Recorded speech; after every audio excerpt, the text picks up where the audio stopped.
യൂദാസ്, യൂദാസ് മാത്രം.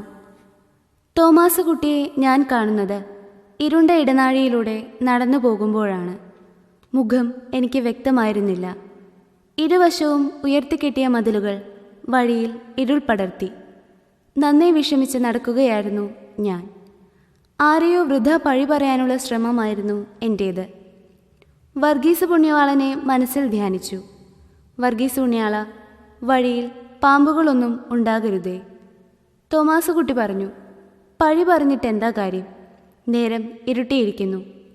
ആ ശബ്ദം ഞാൻ തിരിച്ചറിഞ്ഞു.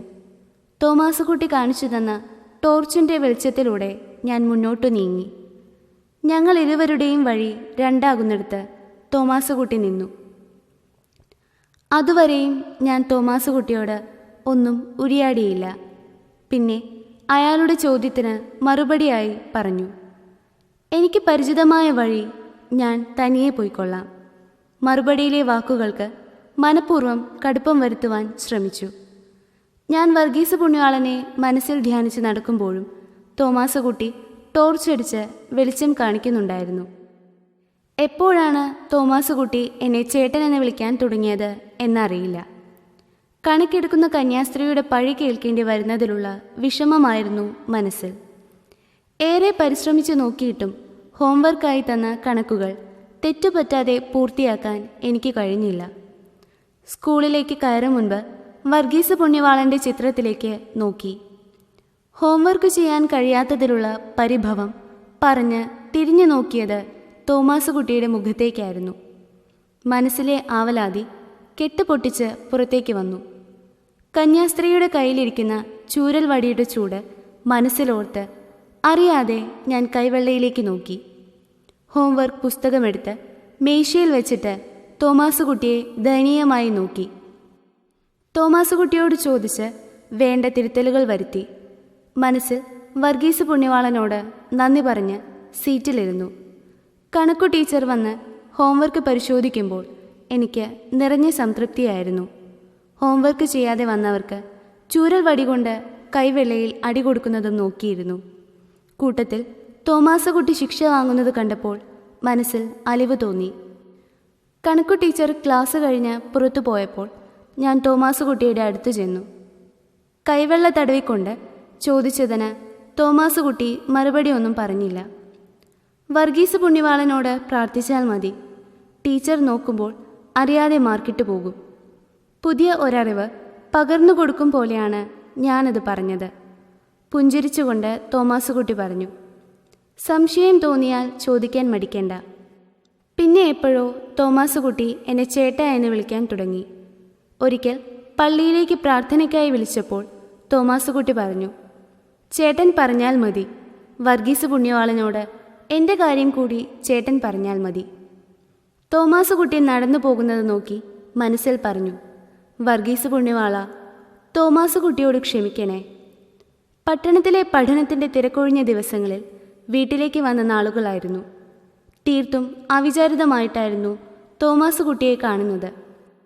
പള്ളിയിൽ തിരുക്കർമ്മങ്ങളിൽ പങ്കെടുക്കുക എന്ന ലക്ഷ്യമേ എനിക്കുണ്ടായിരുന്നുള്ളൂ. ഏറെ കാര്യങ്ങൾ തോമാസ് കുട്ടിയോട് സംസാരിക്കാനുണ്ടായിരുന്നു, ഒത്തിരി വിശേഷങ്ങൾ. എന്നിട്ടും ഞാൻ പള്ളിയിലെത്താനുള്ള തിടുക്കം കാട്ടി. നാളേറെയായിരിക്കുന്നു വർഗീസ് പുണ്യവാളനോട് പ്രാർത്ഥിച്ചിട്ട്.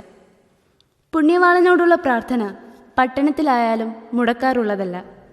തോമാസ് കുട്ടിയെ പള്ളിയിൽ പ്രാർത്ഥനയ്ക്കായി കണ്ടിട്ടുള്ളതായി ഞാൻ ഓർക്കുന്നില്ല. എൻ്റെ തിരക്ക് കണ്ടിട്ടാകണം അയാളൊരു നിസ്സംഗതയോടെ എന്നോട് യാത്ര പറഞ്ഞു. തോമാസ് കുട്ടിക്ക് തിടുക്കമൊന്നുമില്ലെന്ന് കണ്ട് ഞാൻ ചോദിച്ചു, തോമാസ് കുട്ടിക്ക് ഈശ്വരനിൽ വിശ്വാസമില്ലേ? നിങ്ങളെ കണ്ടപ്പോൾ ഈശ്വരനെ കണ്ടതുപോലെയായി. നിങ്ങളോട് സംസാരിച്ചപ്പോൾ ഈശ്വരനോട് സംസാരിച്ചതുപോലെയായി. ഇതിൽ കൂടുതൽ ഈശ്വര വിശ്വാസമില്ല. എനിക്ക് തോമാസ് കുട്ടി പറഞ്ഞത് മനസ്സിലായില്ല. ഞാൻ ഒരു കാലടി പിന്നോട്ട് വെച്ചിട്ട് മനസ്സിൽ വർഗീസ് പുണ്യവാളനോട് പ്രാർത്ഥിച്ചു, വർഗീസ് പുണ്യവാള, തോമസ് കുട്ടിയോട് ക്ഷമിക്കണേ. പള്ളിയിലെ പ്രാർത്ഥന കഴിഞ്ഞ് തിരിച്ചെത്തിയ വീട്ടുകാർ എന്നോട് ദേഷ്യപ്പെട്ടു. വീട്ടുകാർ തോമസ് കുട്ടിയെ ദുർമാർഗിയും തെമ്മാടിയും നിരീശ്വരവാദിയുമായി ചിത്രീകരിച്ചു പറഞ്ഞതിൽ എനിക്കല്പം ജാള്യത തോന്നാതിരുന്നില്ല. അന്നത്തെ സംഭവത്തിന് ശേഷം ഒരു കാര്യം ഉറപ്പായി. തോമാസ് കുട്ടിയോട് ഞാൻ സംസാരിക്കുന്നത് പോലും വീട്ടുകാർക്ക് ഇഷ്ടമല്ല. വീട്ടുകാർ തോമസ് കുട്ടിയുടെ ഛായയിൽ യൂദാസിൻ്റെ സാന്നിധ്യമാണ് കാണുന്നത്. പള്ളിയെയും ഈശ്വരനെയും തള്ളിപ്പറയുന്ന യൂദാസിൻ്റെ സാന്നിധ്യം. തോമാസ് കുട്ടിയുടെ ഛായയ്ക്ക് യൂദാസിൻ്റെ സാദൃശ്യം കൊടുക്കുവാൻ എനിക്ക് കഴിയുമായിരുന്നില്ല. തോമാസ് കുട്ടിയുടെ ഛായയ്ക്ക് യൂദാസിൻ്റെ സാദൃശ്യം കൊടുക്കുവാൻ ശ്രമിക്കുന്നതിൽ ഞാൻ പരാജയപ്പെടുന്നുണ്ടായിരുന്നു. തോമാസ് കുട്ടി പറഞ്ഞ വാക്കുകൾ ഓർമ്മയിൽ ഓടിയെത്തി. നമ്മൾ തന്നെയാണ് ഈശ്വരൻ, നമ്മുടെ പ്രവൃത്തികളിലാണ് ഈശ്വരൻ. നാടിനെ പറ്റിയുള്ള ഓർമ്മകളിൽ തോമാസ് കുട്ടി പച്ചയായി നിലനിന്നിരുന്നു.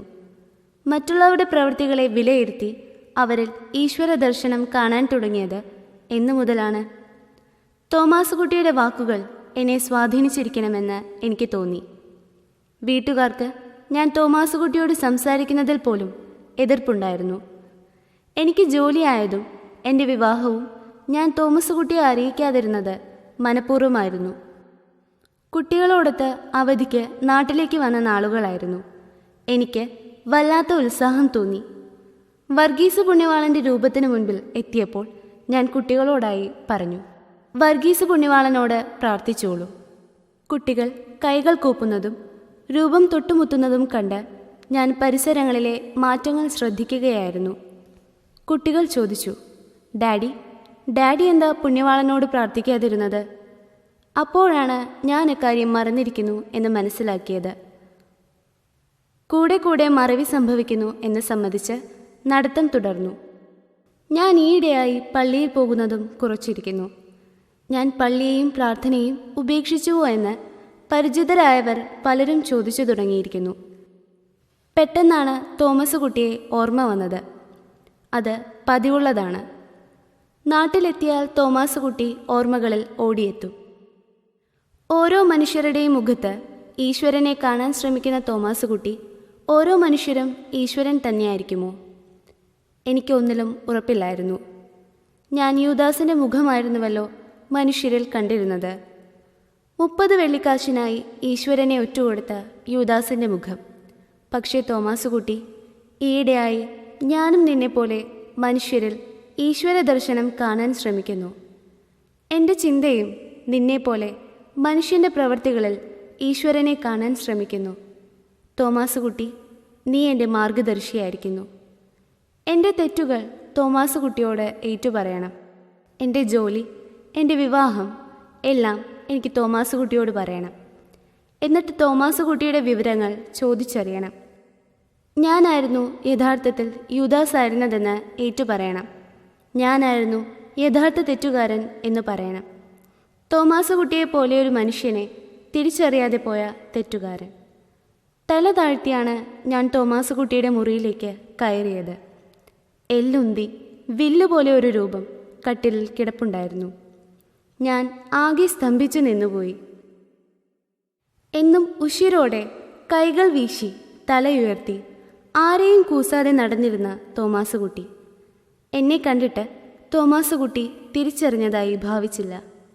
തോമാസ് കുട്ടിയുടെ മുഖത്ത് ഭയം കാണുന്നുണ്ടായിരുന്നു. തോമാസ് കുട്ടി, ഇത് ഞാനാണ്.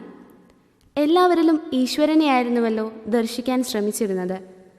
ഞാനും ഇപ്പോൾ നിന്നെപ്പോലെ എല്ലാ മനുഷ്യരിലും ഈശ്വരനെ ദർശിക്കാൻ ശ്രമിക്കുന്നു.